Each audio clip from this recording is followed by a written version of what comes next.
প্রত্যন্ত অঞ্চলে চিকিৎসা সেবা পৌঁছে দেওয়ার উদ্দেশ্যে ১৯৮৩ সালে ইসলামিক ফাউন্ডেশন প্রতিষ্ঠা করেন ইসলামিক মিশন।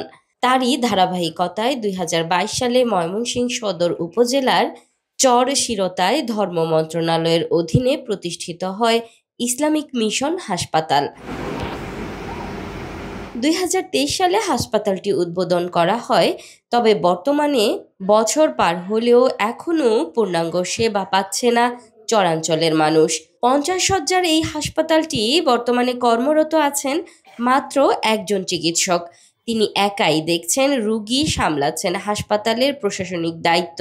সকল রোগী দেখে সারবার পায় না, এনাদের খুব ডাক্তারের একটা দরকার আছে, আমরা ডেলিভারির দরকার আছে, আমরা সব কিছুর দরকার এখানে আছে। ১২টা এই পর্যন্ত লাইন ধরে খারাপ রয়েছে। আমরা কি বাড়ির মাধ্যমে আদৌ ওষুধ দেখেই তো আইসি। যদি ডাক্তারটা যদি ৪-৫টা ডাক্তার যদি হসপিটালটা থাকতো তাহলে তো আমরা ডাক্তারি ওষুধ নিয়ে যেতাম না। ডাক্তারি ডাক্তার কম দেখে তো মানুষ সিরিয়াল ধরে খাইতাম লাগতেছে। জনবল সংকটে বন্ধ হওয়ার পথে এক্স-রে, আল্ট্রাসোনোগ্রাম, ইসিজি, ইকোকার্ডিওগ্রাম সহ অতি প্রয়োজনীয় উন্নত মানের সেবা বিভাগগুলো। নেই পর্যাপ্ত নার্স, টেকনোলজিস্ট কিংবা নিরাপত্তা কর্মীও। প্রতিদিন এখানে ভিড় করেন শতাধিক মানুষ, কিন্তু ডাক্তার সংকটে দীর্ঘক্ষণ দাঁড়িয়ে থাকতে হয় লাইনে। অনেক সময় ফিরে আসতে হয় চিকিৎসা সেবা ছাড়াই। একদিকে জনবল সংকটের মধ্যেও সেবার মান ধরে রাখার চেষ্টার কথা জানিয়েছেন হাসপাতাল কর্তৃপক্ষ। তিনি আরও জানান, পর্যাপ্ত চিকিৎসক পেলে তারাও দিতে পারবেন উন্নত সেবা।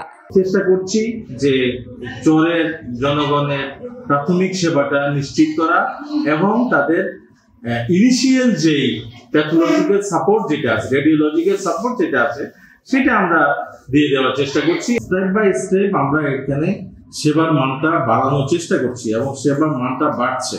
এবং আমাদের এখানে একজন ডাক্তার আছে, উনি প্রত্যেক বৃহস্পতি আসেন, চক্ষুর ডাক্তার, সেই ফ্যাসিলিটিসটা মানুষ পাচ্ছে। এইভাবে আমাদের এখানে জনবলের সংকট আছে। আমাদের প্রশাসন, আমাদের ইসলামিক ফাউন্ডেশনের প্রশাসন জনবল নিয়োগ অত্যন্ত আন্তরিক। আমাদের ১০ম গ্রেড হতে নিচের দিকে জনবল নিয়োগের জন্য অলরেডি আমাদের পত্রিকাতে বিজ্ঞাপন এসে গেছে এবং এর পরবর্তী স্টেপটা চিকিৎসক নিয়োগে বিজ্ঞপ্তি দিলে আমাদের যদি আল্লাহর মধ্যে চিকিৎসক পাই তাহলে আমরা ধরেন আরো এক ধাপ আগে গেলাম। চিকিৎসক সংকটে কার্যত অচল হয়ে পড়া এই হাসপাতালটি দ্রুত পূর্ণাঙ্গভাবে চালু করার দাবি স্থানীয়দের। তাদের আশা, হাসপাতালটির কার্যক্রম সুষ্ঠুভাবে পরিচালনার জন্য দ্রুতই ব্যবস্থা নেবে সরকার।